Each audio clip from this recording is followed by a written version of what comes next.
pour y arriver, on ne réfléchit pas tout seul, il faut formaliser un peu parce que sinon, vite fait, on tourne en rond.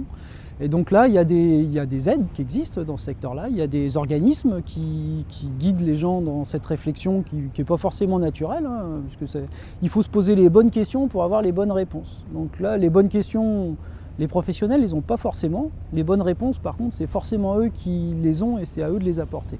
Mais il y a des documents pour les aider et puis il y a surtout des organismes pour les accompagner ou entamer la démarche, le début de la démarche avec eux. Après, je dirais, une fois qu'on a bien compris la démarche et l'intérêt qu'elle représente, ça va tout seul.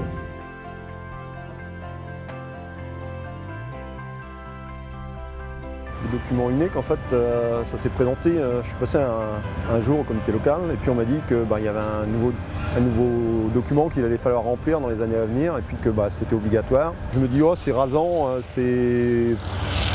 vraiment ça m'intéressait pas. Et puis à la longue, je trouvais ça un peu barbant parce que je trouvais ça épais, quoi. Donc je l'ai pris et puis on est parti en mer et puis bon, il faisait beau et puis pendant une petite semaine là, je passais une petite heure ou bien une petite demi-heure dessus et puis je remplissais au fur et à mesure et puis je cherchais des palliatifs justement à tous les dangers existants.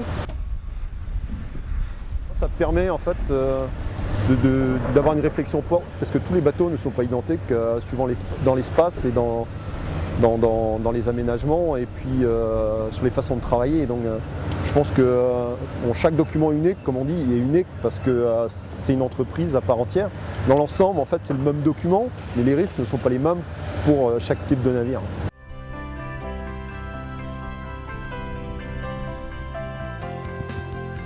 Quand on m'en a parlé, ça a été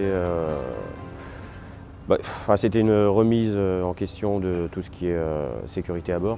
Comme c'était un document plus officiel, on a quand même, on s'est un petit peu remis en question, voir ce qu'il pouvait y avoir de plus à apporter.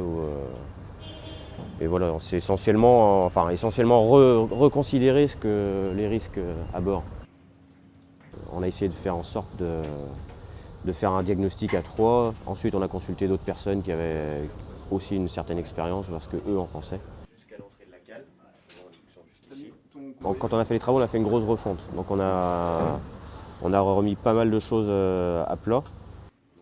Comme je dis, on a quand même de plus en plus de mal à trouver des équipages. Donc il faut faire en sorte qu'à effectif réduit, le travail reste facile à effectuer.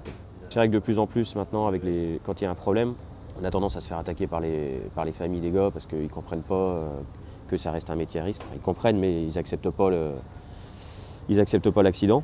Donc c'est vrai qu'on s'est dit, il faut quand même qu'on le fasse, au moins pour prouver qu'on a limité au maximum qu'on a fait ce qu'on pouvait au maximum. Après, il y aura certainement tout le temps des choses à améliorer, mais dans la mesure de nos moyens, on a réussi quand même je pense, à faire un bon travail. Après, il y a encore à améliorer.